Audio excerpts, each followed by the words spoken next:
మీరు నా మాటలు జాగ్రత్తగా వింటున్నారు కదా. అతడు యేసు ప్రభువాన్ని తన హృదయ రక్షకునిగా అంగీకరించలేదు, కానీ అతడు క్రైస్తవ మతాన్ని స్వీకరించాడు. క్రైస్తవ మతం యొక్క గుర్తు సిలువ అనుకొని, ఆ సిలువ నా కళ్ళలో కనపడింది అని అనుకొని క్రైస్తవ మతాన్ని స్వీకరించాడు. క్రైస్తవ మతాన్ని స్వీకరించిన ఈ చక్రవర్తి ఎవరైతే క్రైస్తవులు అవుతారో వారికి చాలా రాయితీలు ఇస్తాను అని ప్రకటించాడు. తద్వారా అనేక మంది క్రైస్తవులయ్యారు.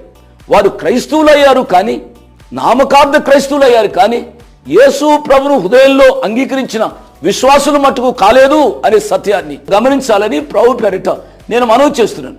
ఈ దినాల్లో సంఘాలలో నామకార్థ క్రైస్తవులే కదూ ఉండేది. ప్రియులరా, నేను మనవి చేస్తున్నాను, మన యొక్క తాతలు ముత్తాతలు లేక మన యొక్క తల్లిదండ్రులు వారు విశ్వాసులేమో, నేను కాదనటంలే, వారు విశ్వాసులు, వారు మంచిగా జీవించారు, వారికి పుట్టిన పిల్లలు విశ్వాసులేనా? నా తల్లిదండ్రులు